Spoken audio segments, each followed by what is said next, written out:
Praise to the lord. ఈరోజు దేవుడు మనకిచ్చినటువంటి వాగ్దానం ఏంటంటే, కొరింథీయులకు రాసిన మొదటి పత్రిక 3వ అధ్యాయము 7వ వచనం. వృద్ధి కలుగజేయు దేవునిలోనే గాని నాటువానిలోనైనను నీళ్లు పోయువానిలోనైనను ఏమీయూ లేదు. ఆమేన్. మనం ఎంత కష్టపడినా, ఎంత శ్రమపడినా, ఎంత చెమటోర్చినా, ఎంత పోరాడినా దేవుడు మనకి అనుగ్రహించనిదే అది మన జీవితంలోకి రాదు. నువ్వెంతైనా పోరాడు, నువ్వెంతైనా దానికోసం సమయము వెచ్చించు, నీ తెలివిని, నీ జ్ఞానాన్ని ఎంతగైనా ఉపయోగించు, కానీ దేవుడు దానిని మన జీవితంలోకి అనుగ్రహించాలి అనుకుంటేనే అది మన జీవితంలోకి వస్తుంది. లేదంటే నువ్వెంత కష్టపడినా వృధానే. ఒకరు ఉన్నతమైన స్థానంలో ఉండాలన్నా, ఒక గొప్ప అధికారము కలిగి ఉండాలన్నా, ఒక గొప్ప ఉద్యోగము కలిగి ఉండాలన్నా, నలుగురిలో కొద్దిమంది నీ మాట వినేలాగున ఒక స్థానంలో ఉండాలన్నా, అది ఖచ్చితంగా దేవుడు అనుగ్రహించాల్సిందే. మన తెలివితో, మన జ్ఞానముతో ఎంత ప్రయత్నము చేసినను దేవుడు అనుగ్రహించనిది అది మనకి దక్కదు. ఇప్పుడు ఒక ఉద్యోగం కోసం చదువుతూ ఉంటాం. అందరూ కష్టపడతారు. ఎవరు కష్టపడకుండా ఎగ్జామ్ ఏం రాయరు. అందరూ కష్టపడతారు, కానీ అందులో కొంతమంది మాత్రమే దాన్ని సాధించగలుగుతారు. సాధించలేని వాళ్ళందరూ కష్టపడని వాళ్ళ అంటే కాదు, వారు కూడా కష్టపడినవారే. ఇంకా చెప్పాలంటే ఆ ఉద్యోగము సాధించినటువంటి వ్యక్తి కంటే కూడా ఉద్యోగము సాధించనటువంటి వ్యక్తులు ఇంకా ఎక్కువ కష్టపడి ఉండిన వారు కూడా ఉంటారు. అంటే ఇక్కడ ఏంటంటే దేవుడు మనకి అనుగ్రహించాలి, దేవుడు మనకి ఇవ్వాలి, దేవుడు కనిపించాలి, వీరి జీవితంలో దీనిని ఇద్దాము అని. అప్పుడే అది మన జీవితంలోకి వస్తుంది. నువ్వు ఎంత కష్టపడు, ఎంత శ్రమపడు, నువ్వెంత చెమటోర్చి, ఎంత ప్రయాసపడి ఏమి చేసినను దేవుడు అనుగ్రహము లేనిదే మనము పొందుకోలేం. ఇంకా మనకు బాగా అర్థం కావాలంటే, ఒక పంట పండించే విషయం, ఒక వరి అనుకుందాం. పంట పండించే సమయంలో 2 పొలాలు కానీ మనం తీసుకుంటే, ఒకే విత్తనము వేసి నీరు పెట్టి దానికి తగ్గ ఆ రసాయనాలు, పురుగు మందులు వాడి ఎంత జాగ్రత్తలు, 2 సమానంగా ఎంత జాగ్రత్తలు తీసుకున్నా కూడా వాటి పంట సమానంగా రాదు. నాటు వేసావు, నాటాము, నీరు పోసాము, దానికి కావలసిన వసతులు అందించాము, కానీ 2 పొలాలలో ఉన్నటువంటి ఆ పంట వృద్ధి అయిన విధానము, ఆ పంట చేతికొచ్చినటువంటి ఆ విధానము, ఆ పంట కాసినటువంటి విధానము, మన చేతికొచ్చినటువంటి ఆ ధాన్యము 2 పొలాలలో సమానంగా రాదు. ఒక దాంట్లో ఎక్కువగాను, ఒక దాంట్లో తక్కువగాను వస్తుంది. అంటే నారు పోసాం, నీళ్లు పెట్టాం, కానీ తేడా ఎందుకు వచ్చిందంటే వృద్ధి చేయాల్సిన వారు దేవుడు, మనమేం చేయలేం. మనం చేయగలిగింది ఏంటంటే నాటు వేయగలగటము, నీరు పెట్టగలగటము, దానికి ఏదైనా మందులు, రసాయనాలు, ఎరువులు అవసరమైతే వాటిని ఉపయోగించటం తప్ప మనం ఏం చేయలేం. ఆ పంట వృద్ధి చెందాలి, ఆ పంట ఎంత పండాలి, అది ఎన్ని బస్తాలు అవ్వాలి, లేదా ఎన్ని క్వింటాలు అవ్వాలి, ఇదంతా కూడా వృద్ధి కలిగించే దేవుడి మీద ఆధారపడి ఉంది. ఇదంతా కూడా వృద్ధి కలిగించే దేవుడి మీద ఆధారపడి ఉంది. అందుకనే పౌలు గారు మాట్లాడుతూ ఉన్న మాట ఏంటంటే, పౌలు గారు ఉన్నటువంటి సమయంలో అక్కడ ఉన్నటువంటి విశ్వాసులలో ఒక భేదాభిప్రాయాలు ఏర్పడుతూ ఉన్నాయి. వాళ్ళు అనుకుంటూ ఉన్నారు, నేను పౌలు వాడను, నేను అపోల్లో వాడను, నేను కెఫీ వాడను అని వాళ్ళకి వాళ్ళే కొంచెం వేరువేరుగా మాట్లాడుకుంటూ ఉన్నారు. అంటే మేము పలానా మేము పలానా తరపున వాళ్ళము అని ఈ అపోస్తులలోనే వారిని ఒక నాయకులుగాను ఎంచుకొని భేదాభిప్రాయాలు కలిగి ఒక సమూహాలుగా, విడివిడి సమూహాలుగా ఉన్నాము అనే భావనలో వాళ్ళు ఉన్నారు.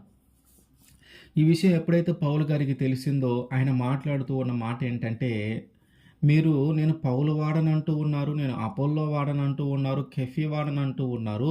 అసలు ఈ పౌలు ఎవరు, అపోల్లో ఎవరు, కెఫీ ఎవరు? వీళ్ళందరూ దేవునికి దాసులు కాదా? వీళ్ళేమన్నా ప్రవక్తలా?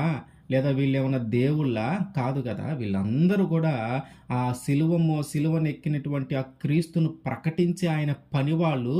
మీరెందుకు పౌలు వాడనని, అపోల్లో వాడనని మీరు చెప్పుకుంటూ ఉన్నారు. మేమందరం గూడా మీలాగే సామాన్యమైన మనుషులమే.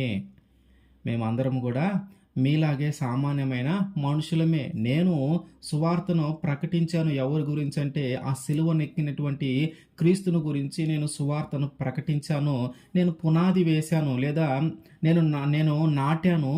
దాని తర్వాత వచ్చిన వాళ్ళు ఇంకా దాన్ని సంఘాన్ని అభివృద్ధి చేస్తూ ఉన్నారు. ఇంకా దేవుని వాక్యాన్ని ప్రకటిస్తూ ఉన్నారు. వాళ్ళందరూ నీరు పోసినట్టు. అయితే సంఘము అభివృద్ధి చెందుతూ ఉందంటే, సంఘము ఇంకా నానాటికి వృద్ధి చెందుతూ ఉందంటే అది కేవలము దేవుని చిత్తమే, దేవుని అనుగ్రహమే. కనుక నాటేవాడిలో ఏం లేదు, నీళ్లు పోసేవాడిలో ఏం లేదు. కానీ ఎవరిలో ఉంది విషయం అంటే వృద్ధి కలుగజేసే దేవునిలో ఉంది. వృద్ధి కలుగజేసే దేవునిలో ఉంది. అంటే మనం మామూలు మన యొక్క జీవితంలోనైనా మనం ఎంతైనా ప్రయాసపడు, ఎంతైనా కష్టపడు, నువ్వు ఎంత చెమటోర్చి, సమయాన్ని వెచ్చించి, ఎంత ఆశపడినా, ఎంత కావాలని కోరుకున్నా అది జరగాలన్నా, అది నీ జీవితంలోకి రావాలన్నా అది కేవలము దేవుని వల్ల మాత్రమే అవుతుంది. మనలో ఏమీ లేదు. మనము చేయగలిగింది ఎంతవరకంటే మానవ మాతృలుగా మనం కొన్ని మాత్రమే చేయగలం. ఫలితము దేవుని చేతిలో ఉంటది. మనం పని మాత్రమే చేయగలం. దాని యొక్క ఫలితము దేవుని చేతిలోనే ఉంటది. మోషే గారు మోషే గారు కూడా ఒకసారి అనుకున్న మాట ఏంటంటే, దేవుడు నా సహోదరులందరినీ నా ద్వారా విడిపించబోతూ ఉన్నాడు అని ఆయన అనుకున్నాడు. ఇప్పుడు ఐగుప్తు దేశంలో ఉండి ఆ ఫరో యొక్క కుమార్తె పెంచుకున్నటువంటి కుమారుడుగా ఉండి ఆ ఐగుప్తులో ఉన్నటువంటి విద్యలన్నిటిలో ఆయన ఆరితేరి కొంతకాలము గడిచిన తర్వాత ఇది కాదు, దేవుడు నన్ను ఏర్పాటు చేసుకుంది ఇందుకు కాదు, నా నా సహోదరులు ఉన్నారు, నా తల్లిదండ్రులు ఉన్నారు, వీరందరూ ఈ ఐగుప్తు దేశంలో బాధపడుతూ దుఃఖపడుతూ ఉన్నారు. ఈ బాధల నుంచి వారిని విడిపించాల్సిన బాధ్యత నాది అనుకొని ఆయన ఆ అంతఃపురమును వదిలి, అంటే ఆ ఫరో ఇంటిని వదిలి తన సహోదరుల కోసము, అంటే ఇజ్రాయేలీల కోసము, ఐగుప్తు దేశంలో ఉన్నటువంటి ఇజ్రాయేలీల కోసము ఆ ఫరో యొక్క ఇంటిని వదిలి వారి కోసం వస్తున్నటువంటి సమయంలో ఒక ఇజ్రాయేలీయుడికి ఒక ఐగుప్తీయునికి గొడవ జరుగుతూ ఉంది. అది చూసినటువంటి మోషే గారికి బాగా కోపం వచ్చింది. ఎందుకంటే అప్పటికే ఇజ్రాయేలీలకి శ్రమలున్నాయి, బాధలున్నాయి, వాళ్ళని ఇబ్బంది పెడుతూ ఉన్నారు. వెంటనే మోషే గారు వెళ్ళి ఈ ఇజ్రాయేలీయుడి పక్షాన వహించి అతన్ని కాపాడి ఆ ఐగుప్తీయుని చంపేస్తాడు. చంపేసినప్పుడు ఈయన అనుకుంటూ ఉన్నాడు, దీని ద్వారా ఏం జరగబోతుందంటే, దీని ద్వారా ఇజ్రాయిల్ పక్షము నుండి అతన్ని కాపాడి ఐగుప్తీయుని చంపాను కదా, ఈ సందర్భము ద్వారా, ఈ సిచ్యువేషన్ ద్వారా ఏం జరగబోతుందని తను అనుకున్నాడంటే, దీని ద్వారా ఇప్పుడు నా సహోదరులందరూ దేవుడు నా చేత వీళ్ళందరినీ విడిపింపబోతూ ఉన్నాడనే విషయాన్ని గ్రహిస్తారు, అనే విషయాన్ని వీళ్ళందరూ గ్రహిస్తారు అని అనుకున్నాడు మోషే గారు. ఎందుకు? అక్కడ ఐగుప్తీయుని చంపాను కాబట్టి ఇజ్రాయేలుని కాపాడాను కాబట్టి ఇదిగో ఇతడే మనకి నాయకుడు. ఇంక ఇదిగో ఇతని బాటలో మనం నడవాలి. ఇతనే మనందరి శ్రమల నుంచి విడిపించేవాడు. ఇతడే మనందరి బాధల నుంచి విడిపించేవాడు. ఇతడే ఐగుప్తు దేశం నుంచి మనల్ని విడిపించగలిగిన అటువంటి ఒక నాయకుడు, దేవుడు ఏర్పాటు చేసుకున్నటువంటి వ్యక్తి అని ఇక నుంచి నన్ను గౌరవిస్తారు. ఇక నుంచి దాన్ని గ్రహిస్తారు. ఇక నుంచి దాన్ని గుర్తుపెట్టుకుంటారని మోషే గారు అనుకున్నాడు. కానీ దేవుడు ఇంకా ఆ అవకాశము ఇవ్వల. ఆ తర్వాత మళ్ళీ ఇద్దరు సహోదరులు అంటే ఇజ్రాయిలీలే ఆ గొడవాడుతూ ఉన్నటువంటి సమయంలో మళ్ళీ వారి దగ్గరికి వెళ్ళి మాట్లాడతా, అయ్యా మన సహోదరులమే, మనకు మనం కొట్టుకోకూడదు, మనము తగాదులు ఆడుకోకూడదు అంటే వాళ్ళలో ఒక వ్యక్తి మాట్లాడుతూ ఉన్నాడు. మా మీద నిన్ను తీర్పరిగా ఎవరు ఏర్పాటు చేశారు? మా మీద తీర్పు తీర్చడానికి ఎవరు నిన్ను ఏర్పాటు చేశారు? నిన్న నువ్వు ఐగుప్తు యొక్కడిని చంపావు కదా, అతనిలాగే మమ్మల్ని కూడా చంపాలని చూస్తా ఉన్నావా అని అతను మాట్లాడగానే వెంటనే భయం వేసింది. ఎందుకంటే ఈ ఐగుప్తిని చంపిన విషయం ఎవరికి తెలియదు అనుకొని ఆ సహోదరుడు ఒక్కడికే తెలుసు అనుకుంటూ ఉన్నాడు. కానీ ఈ విషయము ఇంకా మిగతా సహోదరులకు కూడా తెలిసింది. ఎప్పుడైతే ఈ మాట తెలిసిందో ఇది ఫరో దాకా వెళ్తుందేమో, ఫరో నన్ను చంపేస్తాడేమోనని భయంతో అక్కడి నుంచి మిద్యాను దేశానికి పారిపోయాడు. ఈయన అనుకున్నది ఏంటి? ఇజ్రాయేలు ప్రజల్ని, నా సహోదరులని, వీళ్ళందరినీ దేవుడు నా చేత విడిపింపబోతూ ఉన్నాడని ఈ క్రియ ద్వారా వీళ్ళు తెలుసుకుంటారు, వీళ్ళు గ్రహిస్తారు అనుకున్నాడు. కానీ అది జరగల. అక్కడి నుంచి మిద్యాను దేశానికి వెళ్ళి అక్కడ ఉండి ఒక వేరే దేశంలో ఒక పరాయి వ్యక్తిగా ఉండి అక్కడే పెళ్లి చేసుకొని కొన్ని సంవత్సరాలు గడిచిన తర్వాత అప్పుడు మండుచున్నటువంటి ఆ పొదలో దేవుడు మాట్లాడటం జరిగింది. అప్పుడు దేవుడు చెప్తూ ఉన్నాడు ఏమని, నేను నిన్ను ఏర్పాటు చేసుకున్న ఇజ్రాయేల్ ప్రజలందరినీ నీ ద్వారా నేను విడిపిస్తాను, నీ ద్వారా వారి శ్రమలు పోగొడతాను, నీ ద్వారా వారు ఈ ఐగుప్తుని విడిచి వెళ్ళిపోయేలాగున నేను చేస్తాను. కాబట్టి నువ్వు ఫరో దగ్గరికి వెళ్ళు, నేను మాట్లాడిస్తాను నీ చేత అని. కానీ ఈయన ఎప్పుడు అనుకున్నాడు? ఈయన ముందే అనుకున్నాడు, కొన్ని సంవత్సరాల ముందే అనుకున్నాడు. కానీ అది అప్పుడు జరగల. అంటే దేవుని అనుగ్రహము ఆ సమయంలో ఇంకా మోషే మీదకి రాల. మోషే తెలివితో, మోషే బలముతో అనుకుంటూ ఉన్నాడు నా ద్వారా విడిపించబోతూ ఉన్నాడని. కానీ దేవుడు అనుకుంది కొన్ని అంటే మోషే అనుకున్నప్పుడు జరగల, కొన్ని సంవత్సరాల తర్వాత అది జరిగింది. ఎందుకు జరిగింది? ముందు ఎందుకు జరగలేదు, తర్వాత ఎందుకు జరిగిందంటే, ముందు మోషే అనుకున్నాడు జరగల, తర్వాత దేవుడు అనుకున్నాడు జరిగింది. ఫరో దగ్గరికి వెళ్ళి మాట్లాడు అంటే నేను ఏం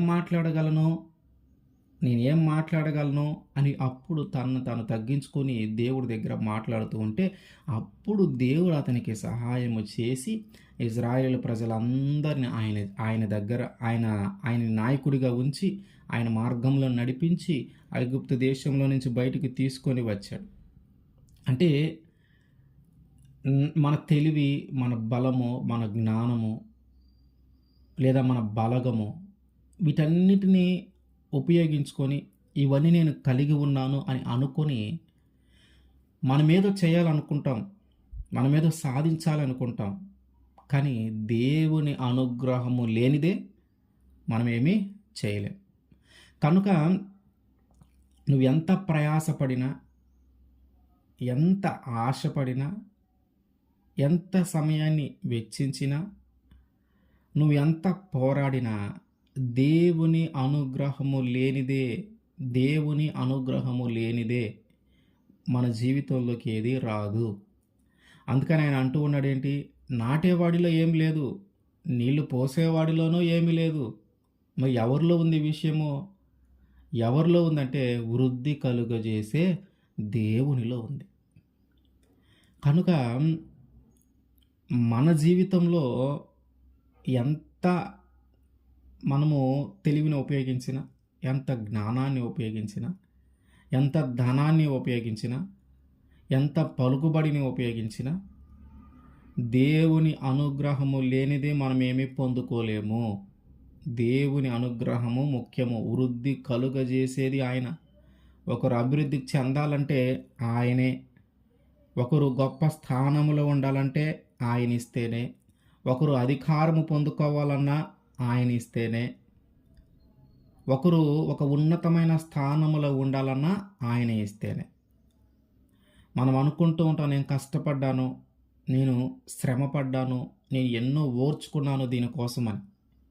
నీలాగా ఓర్చుకున్న వాళ్ళు చాలామందున్నారు. నీలాగా శ్రమపడిన వాళ్ళు చాలామందున్నారు. నీలాగా కష్టపడిన వాళ్ళు చాలామందున్నారు. ఎవరికీ లేదు మరి. మనకొక్కళ్ళకి అవకాశం వచ్చిందంటే అది దేవుడు మనకు అనుగ్రహించింది. ఆయన మన జీవితంలో వృద్ధి చేయాలనుకున్నాడు. ఆయన మన జీవితాన్ని అభివృద్ధి చేయాలనుకున్నాడు. కాబట్టే మనము ఆ స్థానంలో ఉండగలిగాం. మనలాగే కష్టపడిన వాళ్ళు చాలామందున్నారు. వారు ఆ స్థానంలో లేరు. మనమే ఉన్నామంటే అది కేవలము దేవుడు మనకిచ్చినది. దేవుడు మనల్ని ఆ స్థానంలో ఉంచాలి అని అనుకున్నాడు కాబట్టే మనం అక్కడ ఉండగలిగాం. కనుక ఆయన మీద ఆధారపడితే, ఆయన చిత్తము ప్రకారము నడిస్తే, ఆయనకిష్టమైనది మనము చేస్తూ ఉంటే, ఆయన అనుగ్రహించేది మనకి ఖచ్చితంగా అనుగ్రహిస్తాడు. ఒక్క దానికోసము అనేకమైన పోటీలు ఉండి ఉండొచ్చు. ఒక దానికోసం, ఒక ఉద్యోగం కోసమే అనుకుంటే అనేకమైన వ్యక్తులు దానికోసం పోటీ పడుతూ ఉండొచ్చు. కానీ దేవుడు అనుగ్రహిస్తే అది ఖచ్చితంగా మనదే. దేవుడు అనుగ్రహిస్తే అది ఖచ్చితంగా మనదే.